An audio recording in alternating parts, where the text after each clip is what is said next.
Hello everyone, welcome to my YouTube channel खबरें काम की।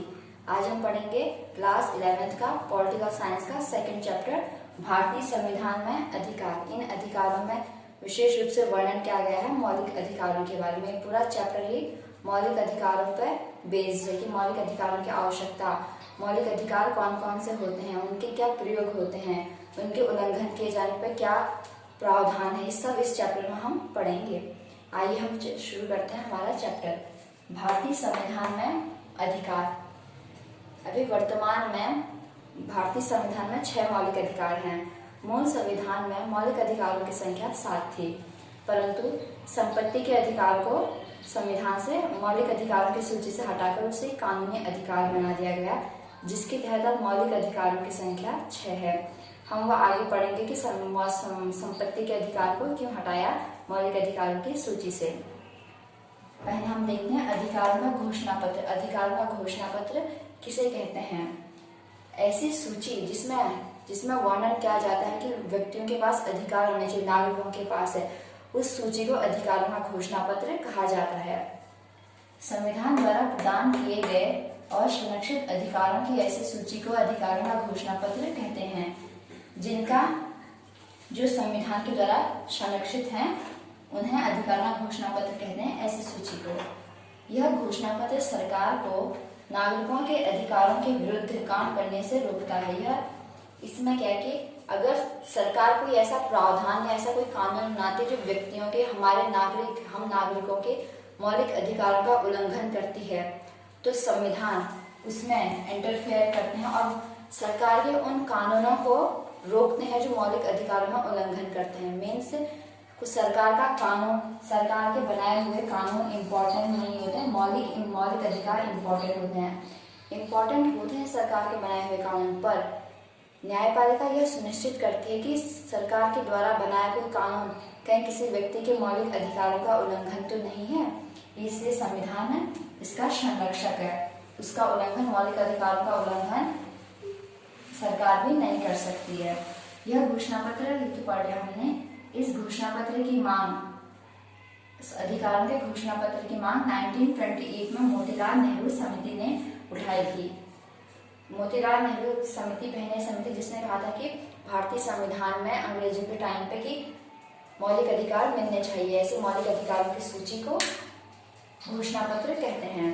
और हम जानते हैं भारतीय संविधान में मौलिक अधिकार वे अधिकार जिन्हें संविधान में सूचीबद्ध किया गया है, मतलब जिनका वर्णन संविधान में किया गया है, सूचीबद्ध किया गया है और जिन्हें सुरक्षा देनी थी, उन्हें मौलिक अधिकारों का नाम दिया गया। जो संविधान में सूचीबद्ध किए गए हैं और जिन अधिकारों को सुरक्षा देनी थी, उन्हें मौलिक अधिकारों का नाम दिया गया। वह इतने महत्वपूर्ण है, वे मीन्स मौलिक अधिकार इतने महत्वपूर्ण है कि संविधान स्वयं यह सुनिश्चित करता है कि सरकार भी उनका उल्लंघन ना कर सके। जैसे मैं आपको पहले बता चुकी हूँ, अगर सरकार के द्वारा बनाया कोई ऐसा कानून जो मौलिक अधिकारों का उल्लंघन करता है, तो संविधान खुद स्वयं यह सुनिश्चित करता है कि वो भी सरकार के बनाए हुए कानून भी मौलिक अधिकारों के बीच बनाए, उनका उल्लंघन न कर पाए। इनकी गारंटी एवं सूचना, मौलिक अधिकारों की गारंटी एवं सुरक्षा स्वयं संविधान करता है। मौलिक अधिकारों की गारंटी लोगों को हर व्यक्ति को, भारत के हर नागरिक को मौलिक अधिकार प्राप्त हैं और मौलिक अधिकारों का उल्लंघन हो जाने पर उनकी सुरक्षा स्वयं संविधान करता है। इन अधिकारों में परिवर्तन के लिए संविधान में संशोधन करना पड़ता है। संशोधन की विधि आने वाले इसी बुक में आने वाले चैप्टर में है, उसमें हम आगे पढ़ेंगे। अगर मौलिक अधिकार में परिवर्तन करना है तो उसके लिए संविधान में संशोधन करना पड़ता है। सरकार का कोई भी अंग, सरकार के 3 अंग विधायिका, कार्यपालिका, न्यायपालिका, मौलिक अधिकारों के विरुद्ध कार्य नहीं कर सकती। और मौलिक अधिकारों का संरक्षक कौन है? न्यायपालिका। सर्वोच्च न्यायालय मौलिक अधिकारों का सबसे बड़ा संरक्षक है। हमारे टोटल अभी मैंने आपको बता चुकी हूँ 6 मौलिक अधिकार होते हैं। अभी मैं आपको वो भी बताने जा रही हूँ 6 मौलिक अधिकार कौन से हैं।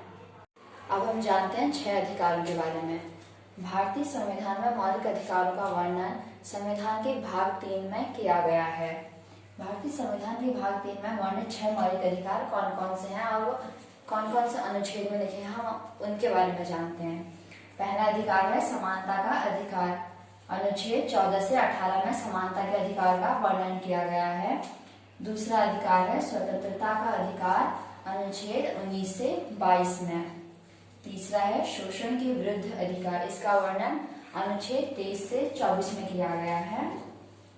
चौथा अधिकार है धार्मिक स्वतंत्रता का अधिकार, 25 से 28। फिफ्थ संस्कृति एवं शिक्षा संबंधी अधिकार, 29 to 30। 6 है संवैधानिक उपचारों का अधिकार, आर्टिकल 32। समानता का अधिकार, एवरीवन इज इक्वल, हर कोई बराबर है, ना किसी की हम जात देखते हैं, ना संविधान किसी का जात देखता है, ना किसी का धर्म देखता है, ना लिंग देखते हैं, ना नस्ल, सब इक्वल हैं। इसका वर्णन आर्टिकल 14 to 18 में किया गया है। अभी हम ब्रीफली में जानेंगे हर एक आर्टिकल को, आर्टिकल 14 को ब्रीफली जानेंगे, फिर 15 को, 16, 17, 18 को, इसके अंदर के सारे आर्टिकलों को हम ब्रीफली एक एक करके जानेंगे।